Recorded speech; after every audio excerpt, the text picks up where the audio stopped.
नमस्कार दोस्तों, मेरा नाम रिजवाना शेख है। विचार नियम आपकी कामयाबी का रहस्य, the power of happy thought bye sir Shri, part 23 शुरू करती हूँ। मैं निरंतर सही चीज़ों पर कैसे ध्यान दे सकता हूँ जबकि मेरे सामने गलत चीज़ें भी चल रही हैं।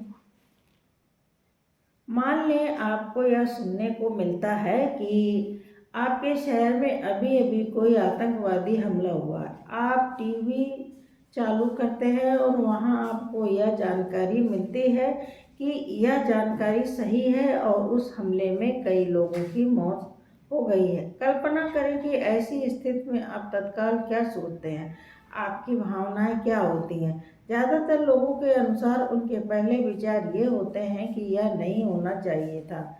इसके अलावा उनके मन में यह डर भी उठता है कि कहीं अगली बार वे इसके शिकार न हो जाएं। वे कहते हैं कि उनके मन में क्रोध, द्वेष, लाचारी, प्रतिशोध, डर और भावनाएं आती हैं। भले ही ये भावनाएं हल्की हों, लेकिन भावनाएं यही रहती हैं। सैकड़ों लोगों पर किए गए सर्वेक्षण में किसी ने भी नहीं कहा कि ऐसी घटना होने पर वे शांति महसूस करते हैं, जबकि यही वह समय है जब शांति की सबसे ज़्यादा ज़रूरत होती है। मिस्टर और मिसेज टोनी की शादी की कई साल हो चुके हैं। मिस्टर टोनी का गुस्सा तेज है, अब भी वे नाराज होते हैं। वे चिल्लाने लगते हैं। जब भी वे चिल्लाते हैं उनकी पत्नी दुखी हो जाती है और रोने लगती है। वे जितना ज़्यादा रोती हैं पति उतना ही ज़्यादा चिल्लाता है। यह लगभग हर सप्ताह होता है। यदि मिस्टर टोनी की पत्नी आपके पास आकर स्थिति का वर्णन करें और आपसे सलाह मांगे कि अपने पति के चिल्लाने पर वे क्या करें, तो आपका जवाब क्या होगा? आप शायद उन्हें यह सलाह देंगे कि जब भी पति चिल्लाए तो वे शांत रहें, उन्हें तनाव में नहीं आना चाहिए और इसके बजाय पति को बता देना चाहिए कि यह व्यवहार सही नहीं है। आप उन्हें सलाह देंगे कि दुखी होने का कोई मतलब नहीं। इसी तरह आतंकवादी घटनाएं जब होती हैं तभी शांति की भावनाओं की सबसे ज़्यादा ज़रूरत होती है और तभी ये भावनाएं सबसे कम उत्पन्न होती हैं। आतंकी की घटना में दोष करने के बजाय उसे शांति से स्वीकार करें, प्रार्थना करें, अपने विचारों को शांत रखें। दर्शक के रूप में आप सबसे अच्छा योगदान यही दे सकते हैं। सही चीज पर ध्यान केंद्रित करना तब आसान होता है जब मैं किसी चीज के लिए जिम्मेदार नहीं होता, जब मेरे साथ कुछ गलत नहीं हो रहा होता तो स्वीकार करना आसान होता है। परंतु जब मेरे साथ कोई समस्या चल रही होती है तब उससे ध्यान हटा पाना बड़ा मुश्किल होता है। जब मैं कई सारी चीज़ों के बीच फंसा होता हूँ, मैं अपना ध्यान उनसे हटा नहीं पाता। ऐसे में क्या करूँ? इस सवाल के जवाब के लिए हम फिर से पिछले उदाहरण को लेते हैं। अगर आप आतंकवादी हमले के शिकार इलाके, शहर, राज्य या देश के लीडर हैं तो क्या करेंगे? तब भी स्थिति को स्वीकार करना आपके लिए उतना ही महत्वपूर्ण है।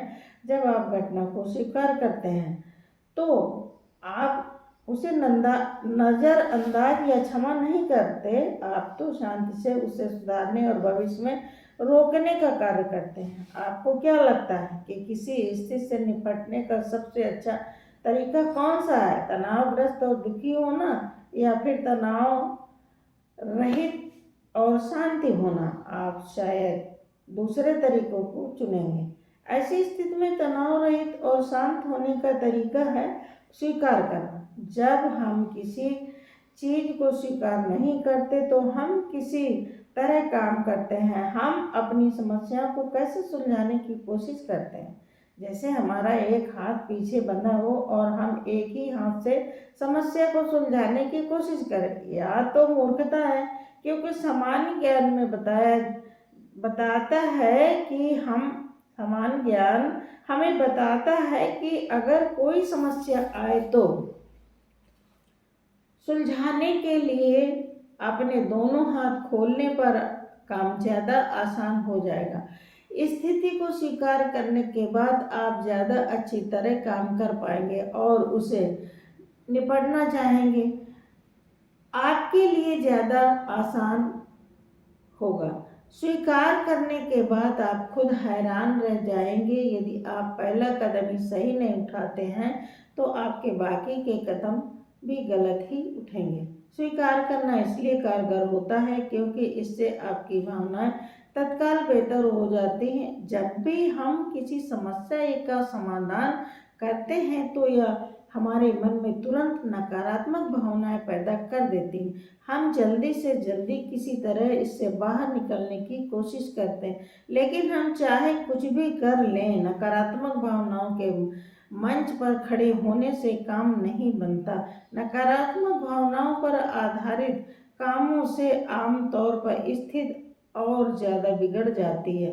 हालात नहीं सुधरते हैं तो हम समस्या को सुलझाने के लिए और भी ज़्यादा कदम उठाने के बारे में सोचते हैं या शायद किसी दूसरे को दोष देने के बारे में।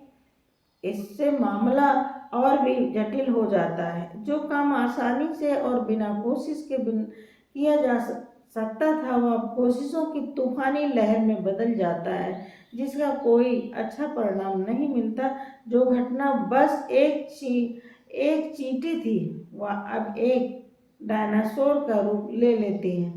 कई लोग नौकरी का इंटरव्यू देने इस तरह जाते हैं जैसे उनके पास पहले ही नौकरी हो। उन्हें नौकरी नहीं चाहिए। जो लोग बस अपना बाजार मूल्य पता करने के लिए यह काम करते हैं वे इस तरह इंटरव्यू देने जाते हैं।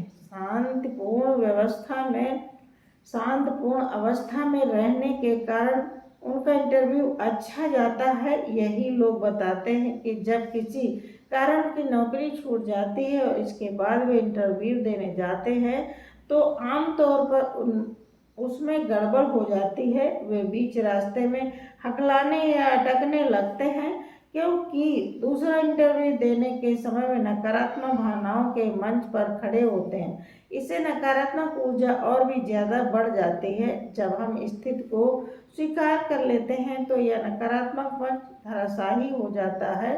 नकारात्मक ऊर्जा का भार उठता ही नहीं है, इससे मानसिक स्पष्टता भी उत्पन्न होती है। पहले जो नए रास्ते नहीं दिख रहे थे वे अब दिखने लगते हैं। किसी नई भाषा को सीखने वाले लोग आमतौर पर धारा प्रवाह बोलने से पहले एक महत्वपूर्ण कदम से गुजरते हैं। वे खुद को बताते हैं कि गलतियां होना ठीक है। जिस पल वे ऐसा करते हैं वे नई भाषा सीखने के मामले में ज़्यादा साहसी और बेहतर हो जाते हैं। यदि वे यह कदम न उठाएं तो वे गलतियां होने पर ही ध्यान केंद्रित करते रहेंगे। ऐसे में वे गलतियों पर जितना ज़्यादा ध्यान केंद्रित करेंगे उनसे उतनी ही ज़्यादा गलतियां होंगी। स्वीकार करने पर ज़रूरत से ज़्यादा कोशिश करने और नकारात्मक पहलुओं पर ध्यान देने की यह प्रक्रिया खत्म होती है। परिस्थिति को स्वीकार करना कहीं उससे भागना तो नहीं है। परिस्थिति से ध्यान हटाकर कहीं मैं उससे भाग तो नहीं रहा। कई लोगों को यह गलतफहमी होती है कि स्वीकार करने का मतलब परिस्थितियों से दूर भागना, जबकि स्वीकृत भागने के बारे में नहीं, या तो उड़ने के बारे में। क्योंकि स्वीकार करने के बाद अब आप नकारात्मक ऊर्जा से बंधे हुए नहीं हैं। स्वीकृत का यह मतलब नहीं है कि आप इच्छा करना या लक्ष्य बनाना बंद कर दें। लक्ष्य से तो जीवन को दिशा मिलती है। यदि हम यह स्वीकार कर लें कि हम कुछ मील के पत्थरों तक नहीं पहुंच सकते तो उसका क्या परिणाम होगा। इससे हम उस लक्ष्य तक पहुंचने के नए तरीके खोज सकते हैं। हम उस लक्ष्य को छोड़ नहीं रहे, हम तो उस तक पहुंचने के नए मार्ग तय कर रहे हैं। दूसरी ओर यदि हम स्थिति को स्वीकार नहीं करते हैं तो हो सकता है कि आप गलत राह चुन लें या शायद अपनी यात्रा में पीछे भी रह जाएंगे। भगवत गीता में निष्कर्म करने के बारे में बताया गया है। ज़्यादा लोग यह सवाल करते हैं कि निष्काम कैसे बने। स्वीकार यही करता है। यह आपको निष्काम बनाता है। यह आपको अपने लक्ष्य के प्रति ज़्यादा भावनात्मक जुड़ाव रखने से रोकता है। स्वीकार आपको अपने लक्ष्य की इच्छा से हटाकर लक्ष्य पर ध्यान केंद्रित करने की ओर ले जाता है। यह आपको दबाव से मुक्त कर देता है ताकि आप स्थिति के अनुसार काम कर सकें। धन्यवाद।